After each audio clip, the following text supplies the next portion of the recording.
about the ongoing situation in Myanmar, Burma, in the Rakhine district. What's happening there? How is this portrayed by the mainstream media? And what is this demonstration about? Well, what is happening in Arakan or Rakhine State, northern Rakhine State, is now a full-fledged genocide, yeah?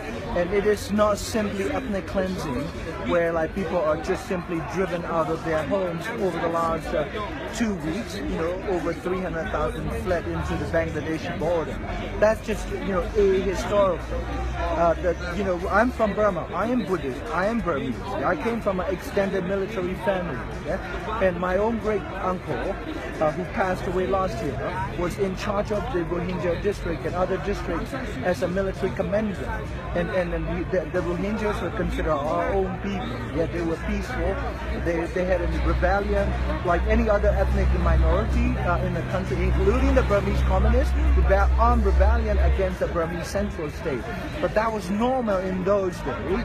And after they surrendered, and they were accorded peace and respect and, you know, treated equal before the law. Give us some insight about the problem. How many fractions are there at present? Well, in the Rohingya situation in Western Burma, we've got quite a few different ethnic groups with claims on their own native lands and different histories, different from the central Burmese history. So it's a bit like, you know, Britain, you know, a cluster of different kingdoms and different ethnic groups, different linguistic background. But in the specific case of the Rohingya in that area, Western Burma, you can only be understood it as a triangular politics. Yeah? Buddhist Rakhine, who outnumber the Rohingya Muslims, but 3-1. So the Rohingyas in that region are minority. In other words, they do not pose a threat to either the local Buddhists or national Buddhists. Yeah? And so we, the Burmese Buddhists, from the central plain, are the majority, the dominant group. We colonized that western part of Burma back in 1785, and the Rohingyas, Muslims, and other Muslim, Christians, and Buddhist Rakhines, they all lived in the same kingdom. Yeah? That kingdom was ransacked and colonized by the Burmese, and many fled the country into Bangladesh, then East Bengal.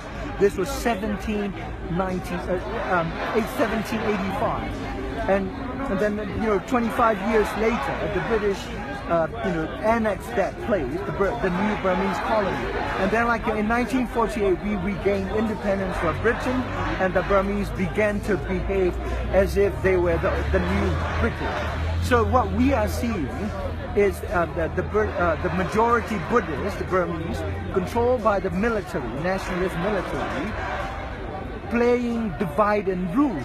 You know, pitting the Rohingyas. So there are three parties. You have the Rohingyans who are the victims, and then you have the Buddhists, and then you have the they were also victims of the Burmese colonization. Right. The Rakhine Buddhists, and then you've got the dominant Burmese Buddhists. They are the majority. So the Burmese Buddhists, backed by the military, or like ruled by the military, are basically playing the Rohingya Muslims and Buddhist Rakhine. There is an alliance of the Rakhine Buddhists and the military, right, this is what is resulting to before the alliance, after the independence, the Rakhines wanted independence from Burma, and a small faction of Rohingya also wanted independence, but that small faction of the Rohingya group, named like Mujahideens, they surrendered. They surrender, and the Burmese military made a deal with the Rohingya population, so that they didn't have to fight two front wars against both Rakhines and the Rohingyas. Now the Burmese military, you know, had a radical anti-Muslim turn since 1960, and then that radical turn, you know, became essentially a genocidal. So the military decided that the Rohingya people are a major national security concern, because they are the only Muslim. So the plan is to completely drive everybody out. So the 1.5 million... Half a million, 1 million already driven out in 39 years. See, that is why I say genocide. Ethnic cleansing is just simply driving out people from a particular geographic location. But this is something much more sinister and evil, because there's a policy that are designed to create living conditions where Rohingyas will be physically weakened, communally destroyed. Not enough nutrition. They are not allowed to go and fish. They are not allowed to go farm. Apartheid regime for the last since 1960. No. Apartheid. In apartheid. Worse than apartheid. In apartheid, people were deprived of legal rights, and they're treated as second-class human. In Burmese situation, what we are seeing is a combination of, Gaza and a concentration camp. And you cannot understand the Rohingya situation unless you see the Rohingya communities as vast open prisons. So when like young Rohingyas angry, feeling that they have no future, no prospect for life, and they are just sitting ducks, and they take up arms. That is more like Jewish inmates in Auschwitz rising up against the SS. In October 1944 in Auschwitz, a Jewish inmate rose up, killed 4 SS officers in Auschwitz with the help of Polish social workers who brought in like gunpowder in their lunchbox. Over a period of 6 months, they used that to blow up and kill the 4 SS. The SS retaliated by killing 500 inmates and blowing up the entire barrack. What is happening today is worse than what Hitler did in Auschwitz in that particular incident of uprising. The Rohingya militants killed 12 policemen, and we drove out 300,000 people, burned everything within an area that stretches 100 kilometers, burned infants, burned old men who cannot walk, and drive them out, kill them. And then when people are running, the military will shoot from the speedboat, from helicopters, and then they lay the landmines along the path where people will be running. It isn't simply that the Burmese military want the Rohingyas to get out.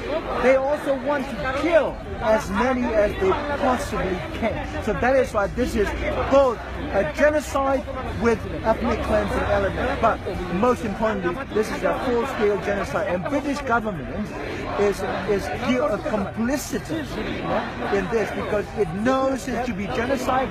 It even refuses to condemn the crime.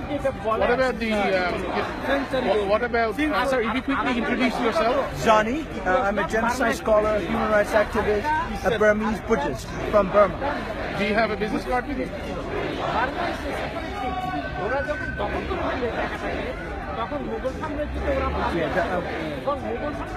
My blog is there, and so everything is there. A few more questions. We see the whole Western media when the Suki election happened, they completely ignored the fact that the Muslims, Rohingyas, were not allowed to vote. We didn't see it in the media at all. No. You know why? Because because they are just going along with Suu Kyi's rhetoric. 2 years ago, when on the eve of election, she was asked about the Rohingya. She said, this is not our priority. We've got so many problems and so many major issues. And genocide is not a major issue for Suu Kyi. And the Western media is still, in love with Suu Kyi at the time. That's, portraying her as Nelson Mandela coming to power. It all boils down to the economic interest. No, not just economic interest. But who cares? Muslims are killed. Muslims are killed. Who cares? You think if like Catholics in Italy are killed the same way Muslims are killed, you think that the Western media is going to, not cover it? Of course, Western media is also very anti-Muslim racist. That is why they keep portraying, all these Paris and Barcelona, everything. They don't cover hundreds of children being bombed or drowned in Syria or Damascus or anywhere. Because